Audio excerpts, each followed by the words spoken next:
Hello guys, this is Thinle Ganapati and welcome to my channel. So आजको यो भिडियोमा चाहिँ मैले लगभग 1.5 वर्ष अगाडिदेखिको मेरो घर बनाउन थालेको र त्यसको सानो तपाईहरुलाई टुर म गराउन चाहन्छु र पछाडी देख्न सक्नुहुँदैछ अहिले कन्स्ट्रक्सन अहिले पनि हुँदैछ र त्यही अब तपाईहरुलाई अलिकति प्रोग्रेस अब कस्तो प्रकारले के हो मैले सोचेको त्योहरु तपाईलाई देखाउन चाहन्छु ल हेर्नुस् यस्तो प्रकारले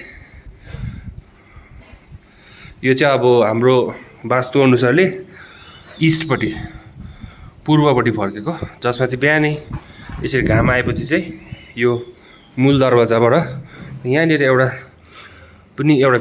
बरन्डा जस्तो छोडेको छु त्यहाँबाट चाहिँ घाम आओस् भनेर त्यो कन्सेप्टले चाहिँ गरेको र माथिल्लो तल जानको लागि फेरि त्यसरी नै वाइड सेडी एलिभेसन ठिक्कै भएको माथि त्यसरी नै माथिबाट पनि लाइट आउँछ यो अनुसारले र भित्र चाहिँ अब यसरी तपाईको पस्ने बित्तिकै अब जुत्ता सुत्ता राख्ने ठाउँ अब मान्छेहरु आएपछि हाम्रो त्यही कल्चर छ है अब मान्छेहरु घर पस्दाखेरि जुत्ता खोलेर पस्छ उहाँहरुको जुत्ताहरु राख्नुको लागि अब बाँकी सामानहरु यहाँ एउटा सानो खिड्की लाइट आओस् भनेर छोडेको छु र उपर देखेको चाहिँ मेरो पुरानो अहिले अब मेरो मूल घर जहाँ जन्मेको हुर्केको त्यही हो र साइडमा चाहिँ अब हाम्रो WBSTC को सब स्टेसन पनि छ र मेरो जमिन चाहिँ अब उहाँहरुसँगै एकदम बर्डरमै छ र मूल दरवाजाबाट यहाँबाट पसेर चाहिँ यी खिड्कीको कामहरु हुँदैछ बल्ल पार्टिसनहरु सकेर प्लास्टरिङ गरेको छ यसरी टक्कै योपट्टि यसरी बक्स स्टाइलले एउटा खिड्की बनाएको छु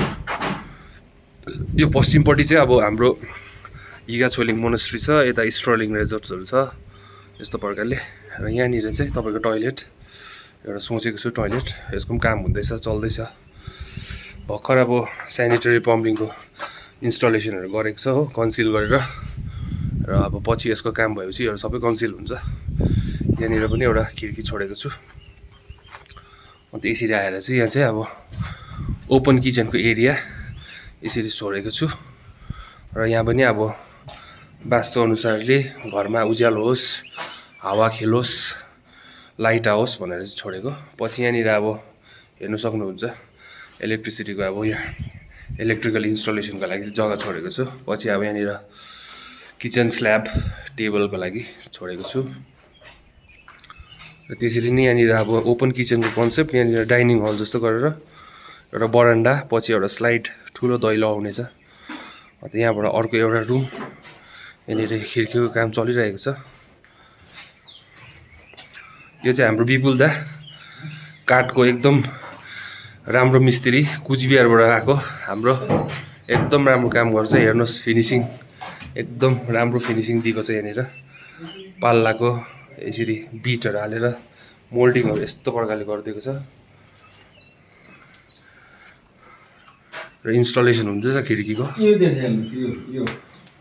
उहाँले भनेको यो अलरेडी यहाँ फिक्स भइसकेको छ यसरी गरेर र काठ भन्नुपर्दा चाहिँ यो अब हाम्रो मिस्त्रीको सजेसन अनुसारले जरुलको काठ एकदमै राम्रो हुन्छ भनेर भनेको छ हेर्नु सक्नुहुन्छ एकदम जरुलको काठको फिनिसिङ यस्तो र यो अब चौखट चाहिँ त्यही हो अब हामीले साधारण रूपमा जुन चाहिँ युज गर्छ एकदम साल काठ साल इन्डियन साल यसरी नै यो पनि उहाँले नै गरेको एक्लैले गरेको परैले कति महिना लगाएर गरेको यसरी फिनिसिङ चाहिँ यसरी राख्छ तपाईहरुलाई बाहिरबाट देखाइदिन्छु यस्तो प्रकारले बक्स टाइपको हेर्नु सक्नुहुन्छ चारैपट्टि दृश्य चाहिँ एकदमै राम्रो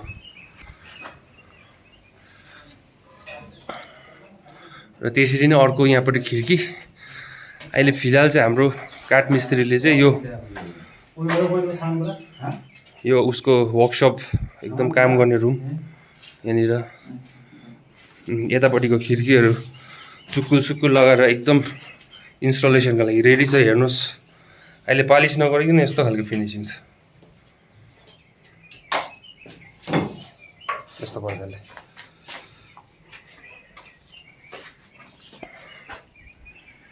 र यता घुमपाडको दृश्य यहाँपट्टि हाम्रो वरिपरिको घरहरु देखिँदैछ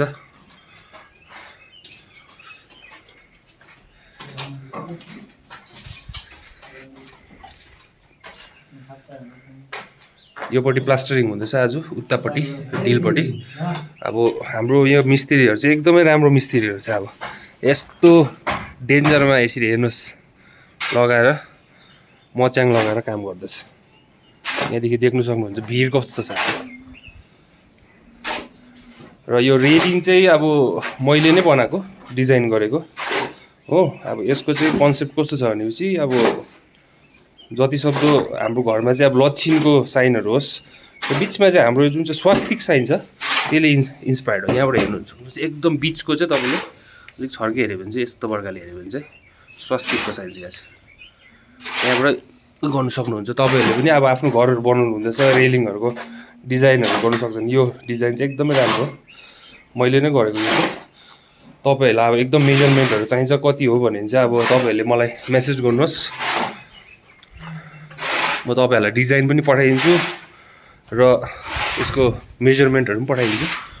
र यो फ्लोरबाट निस्केर चाहिँ अब यही रेलिङ यता पनि दिएको छु। अनि यहाँबाट अब सिँढीबाट गएर हामी माथिल्लो तलामा जाँदैछ। यहाँ पनि सेम। र यहाँनिर चाहिँ अब जुन चाहिँ हाम्रो सिँढीदेखिको जुन चाहिँ अब सिँढीदेखिको के भन्नु तपाईँको ल्यान्डिङ जुन चाहिँ आउँछ, ल्यान्डिङको पनि ठुलो जग्गा छोडेको छु। भोलिपछि मान्छेहरूको अब आवा जावा गर्नुको लागि अब ट्राफिकिङ चाहिँ नहोस्, त्यस्तो कन्जेसन चाहिँ नहोस् भनेर यो तपाईँको नभनेको पनि 12 फिट बाई 5 फिटको ल्यान्डिङ छ। र यसरी यहाँनिर पछि अब प्लान्टेसनहरू राख्नुको लागि र पछिको दिनमा अब ग्रानाइट नभए अब टाइल्सले तपाईँको यहाँनिर स्क्वाटिङहरू गरेपछि चाहिँ अब यहाँको फिनिसिङ चाहिँ राम्रो हुन्छ। र यस्तो प्रकारले यो तपाईँको माथिल्लो फ्लोर टप फ्लोरिङ चाहिँ अब टप फ्लोर र टप फ्लोरबाट यहाँबाट आउने बित्तिकै फेरि अर्को एउटा टोइलेट छ। यो टोइलेट चाहिँ अब वास्तु अनुसारले चाहिँ टोइलेट चाहिँ तपाईँहरूको वेस्टपट्टि एकदम वेस्टपट्टि बनाउनु, घरको वेस्टपट्टि वेस्ट डिरेक्सनमा बनायो भने चाहिँ राम्रो भन्छ। त्यही कारणले हाम्रो घरमा चाहिँ जति पनि टोइलेटहरू निस्केको छ सबै तपाईँको पश्चिमपट्टि नि छ। र यसरी निकालेको छु यहाँनिर। भोलिपछि अब केही तपाईँको केसिङहरू गर्नु परेपछि र यहाँ पनि अब त्यो देख्नु सक्नुहुन्छ सेनिटरी पम्पिङको चाहिँ इन्स्टलेसन चाहिँ भइसकेको छ। र पछि अब कोमोड सोमोड योहरू ल्याएर अरू इन्स्टलेसनहरू चाहिँ गर्नुपर्छ। र यहाँ पनि अब एकपल्ट तपाईँको बाथरुम फिनिस जुन चाहिँ टाइल्सहरू तपाईँले राम्रो हालेर एकदमै हाइलाइटिङहरू राम्रोसँगले गरेपछि चाहिँ अब यहाँको फिनिसिङ चाहिँ एकदमै राम्रो देखिन्छ। अब एकदम वाइड एङ्गलबाट देखाउन सकेको छुइनँ।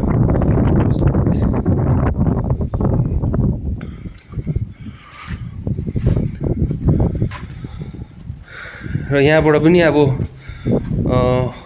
जुन चाहिँ ठुलो ठुलो घरहरूतिर हुन्छ हलवे एकदम ट्राफिकिङ अब के कस्तो भनेपछि तपाईँको एउटा रुम जाँदाखेरि अर्को रुमबाट चाहिँ नभइकन जानुपर्ने, जसमा चाहिँ प्राइभेसी पनि भयो र रुमभित्र घरभित्रको जुन चाहिँ ट्राफिकिङ मान्छेहरूको अब हिँड्ने ठाउँहरू चाहिँ अब त्यो प्रकारले एकदम एफेक्टेड नहोस् भनेर त्यस्तो प्रकारले छोडेको छु। यहाँबाट देख्नु सक्नुहुन्छ एकदम सिँढीबाट यहाँबाट उकालो आयो तपाईँको यहाँनिर टोइलेट, फेरि माथिल्लो सिँढी जाने। यहाँबाट चाहिँ देख्नु सक्नुहुन्छ अब यहाँबाट म गएँ हलवे छ, सानो करिडोर छ, यहाँबाट एउटा रुम छ। यहाँको खिड्कीको अलरेडी पल्लाहरू लगाइसकेको छ देख्नु सक्नुहुन्छ। यहाँ अरू रेडी छ इन्स्टलेसनको लागि। र यसरी नै तपाईँको यहाँ अर्को रुम गयो। अर्को रुममा पनि यसरी खिड्की छ, बरान्डा छोडेको छु देख्नु सक्नुहुन्छ। बरान्डामा पनि फेरि त्यही डिजाइन अब गरेपछि चाहिँ एउटै डिजाइन सबै घरमा युनिफर्मली गऱ्यो भने चाहिँ राम्रो हो जस्तो लाग्यो। त्यही कारणले चाहिँ अब सबै युनिफर्मली डिजाइन हालिदिएको। यो रुममा पनि अब हेर्नु सक्नुहुन्छ वास्तु अनुसारले बिहानै घाम झुल्केपछि टाइगर हिलबाट घाम झुल्केपछि चट्टै यहाँबाट लाइट पस्ने र त्यो चाहिँ शुभ हो भन्छ। र यहाँबाट टक्कै हेरेपछि दृश्य देख्नु सक्नुहुन्छ, बतासेको दृश्य। यहाँबाट कञ्चनजङ्घा आज देखेको छैन, पर बादल देखेकोहरूपट्टि कञ्चनजङ्घा देखिने गर्छ। र माथि देख्नु सक्नुहुँदैछ डिपु या जरुलहट्टा मङ्गर गाउँ भन्छ हाम्रो घुममा। माथि गाडगोल्ड उता गान्धी रोडको र बतासे त्योहरू देख्दैछ यहाँनिर हामीले। त्यो अनुसारले गरेको अब। र हावा खेल्ने र लाइट खेल्ने चाहिँ एकदमै जग्गा चाहिँ छोड्नुपर्छ हामीले। अनि त्यसरी नै पश्चिमपट्टिको रुम यस्तो छ। यहाँनिर अहिले पाल्ला लागेको छैन। यो रुम पनि अब तपाईँको बक्स प्रकारले नै खिड्की छोडेको। र यहाँबाट चाहिँ अब तपाईँको नभनेको 10 बाई 10 को रुम चाहिँ निस्केको छ। र यो रुमसँग अर्को एउटा छ अट्याच बाथरुम। हेर्नु सक्नुहुन्छ अट्याच बाथरुम एकदम यो पश्चिमपट्टि नि छ हो। यहाँनिर पनि अब भित्र अब के भन्नु प्लास्टरिङ र तपाईँको टाइल्सको काम छ। सेनिटरी पम्पिङको इन्स्टलेसन भइसकेको छ। र पछि आएर अरू बाहिरको इन्स्ट्रुमेन्टहरू खालि इन्स्टल गर्नुपर्छ।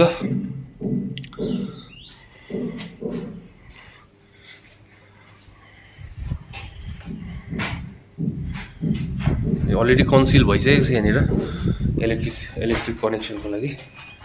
यो कन्सिल भएर यो चाहिँ हाम्रो यहाँ चाहिँ गर्दाखेरि कस्तो भएको थियो भने चाहिँ प्लास्टरिङ गरेर फेरि त्यसको लागि त्यो के भन्नु तपाईँको भित्ता फोडेर फेरि गरेको। त्यहाँनिर देख्नु सक्नुहुँदैछ लाइन फेरि पछि कन्सिल गर्दाखेरि।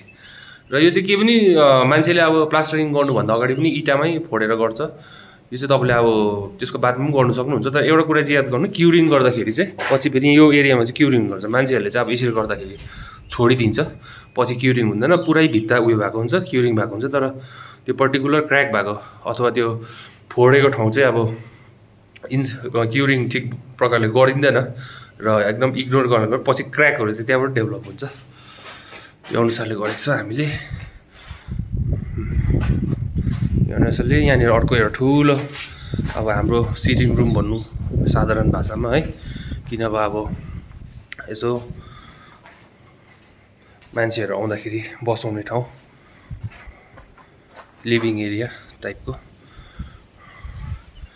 र अब यत्रो ठुलो हलमा त अब हामी कम्ती साथी मान्छेहरू बसेको छ भने त अब त्यसको लागि एउटा प्राइभेसी गरेर एउटा सानो चिटिक्कै परेको ठाउँ पनि छोडिदिएको छु।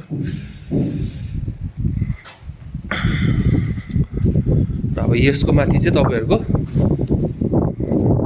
अब तपाईँहरूले एउटा कुरा नोटिस गर्नुभयो होला सायद कि अब एउटा रुम एक्सेस गर्नुको लागि अथवा रुममा पस्नुको लागि एउटा अर्को रुम नभइ जानुपर्छ। अब त्यसमा चाहिँ के छ भनेपछि रुम बन्द छ पछि अब त्यसमा त्यो मैला नहुने मेन्टेनेन्स पछि साफसफाइहरू गर्दाखेरि चाहिँ अब यत्रो ठुलो बिल्डिङमा त अब साह्रै पर्ला अब डेली गर्नु। त्यसले गर्दाखेरि सोचेर गरेको।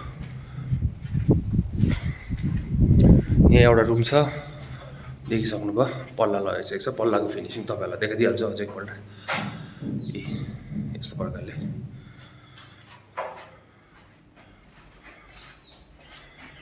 अब चाहिँ टफ एकदम टेरेसमा तपाईँहरूलाई लाँदैछु।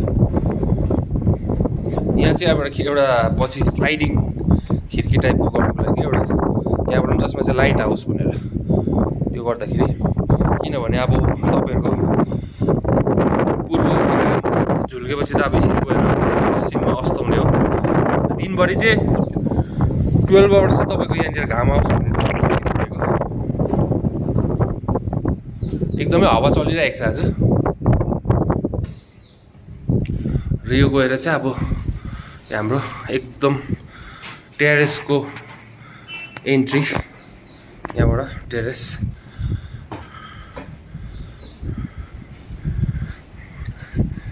टेरेस देख्नु सक्नुहुन्छ। अहिले चाहिँ हामीले टेरेसमा त्यो वाटर आउटलेट चाहिँ छोडेको छैन। र यहाँनिर चाहिँ एकदमै क्युरिङ होस् र एकपल्ट ड्याम प्रुफनेस चेक गर्नुको लागि पनि अब वाटर स्ट्याग्नेसन चाहिँ हुनु दिएको हो। र अब तपाईँहरूलाई म एउटा इक्जाम्पल दिन्छु। ड्याम प्रुफनेस अब हुनु त हामीले चुर ढलाइ अथवा यो चुर ढलाइ अथवा पछि त्यो तपाईँहरूलाई के भन्छ इन्जिनियरिङको भाषामा के कङ्क्रिट भन्छ हौ मैले पर्टिकुलर याद गर्नु सकिनँ। र ड्याम प्रुफनेसको त्यो लगाएर गर्छ। र अब म तपाईँहरूलाई देखाउँछु यहाँनिर हामीले चाहिँ त्यो अहिले गरेको छैनौँ। जुन चाहिँ ढलाइ हुँदाखेरिको स्ल्याब थियो त्यही छ। र यहाँ तपाईँहरूले वाटर कतिको जमेको छ पानी वाटर स्ट्याग्नेसन देख्नु सक्नुहुँदैछ। र यो चाहिँ के गरेको भने चाहिँ यो वाटर आउटलेट चाहिँ हाम्रो उता यो यो कुनापट्टिबाट निकाल्ने, त्यसले गर्दाखेरि यो लेभलिङ ठिक भएको छ कि छैन भनेर चाहिँ स्ट्याग्नेसन हुन दिएको र पानी चाहिँ सबै बगेर चाहिँ योपट्टि नै आउँदैछ यो एङ्गलमा। त्यो भनेपछि अब पछि पानीको फ्लो चाहिँ त्योपट्टि नै जान्छ, जसमा चाहिँ पछि पानीहरू पऱ्यो भने चाहिँ वाटर स्ट्याग्नेसन चाहिँ हुँदैन, यो कर्नरबाटै निस्किन्छ। र अब अहिले ड्याम प्रुफनेस चाहिँ कसरी राम्रो भएको छ नि टेस्ट गर्दाखेरि चाहिँ यहाँ हेर्नुहोस्, यहाँ पानी जामेको छ। म तपाईँहरूलाई एउटा देखाउँछु। यसको ठिक मुनिपट्टि चाहिँ अगर पानी आउँदैछ भने चाहिँ तपाईँहरूको ड्याम्पनेस भएको छ भने चाहिँ त्यो बुझ्नुपर्छ कि तपाईँहरूको ड्याम्प प्रुफनेस चाहिँ राम्रो भएको छैन भनेर। र यसको ठिक मुनिपट्टि हेर्नुहोस्, यो चाहिँ ठिक मुनिपट्टि हो, यहाँनिर एकदम ड्याम्पनेस चाहिँ आएको छ, ड्याम्पनेस आएकै छैन।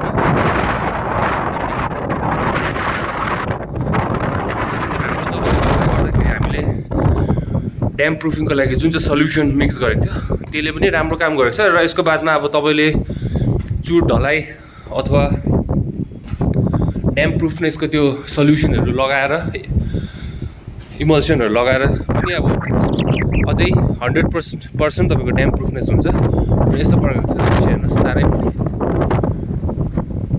लोकेसन चाहिँ यस्तो छ, चारैपट्टि 360 डिग्री एङ्गलमा तपाईँले सिन भ्यू देख्न सक्नुहुन्छ।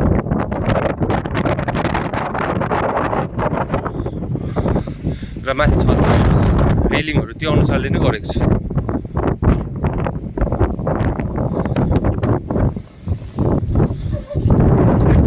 हावा चाहिँ एकदमै डरलाग्दो चल्दैछ।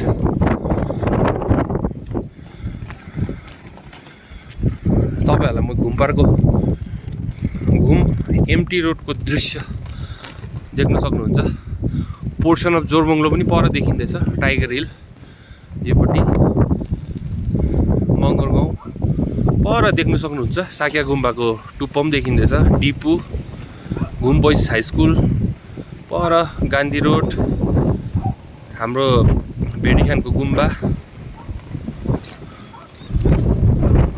बतासे, यो बादल भएको ठाउँमा चाहिँ कञ्चनजङ्घा देखिन्छ।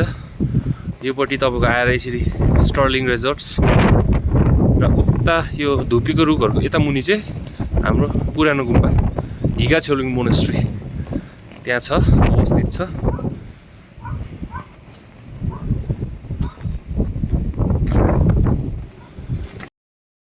So that was the video guys.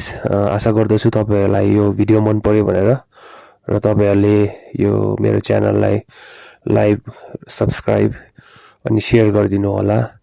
र आजको भिडियोको समाप्तिमा चाहिँ आज घुममा यो भिडियो सुटिङ गर्दाखेरि चाहिँ एकदमै हावा चलिरहेको थियो र त्यही हावाको दृश्यहरू तपाईँलाई देखाएर यो भिडियो शेष गर्दछु। धन्यवाद।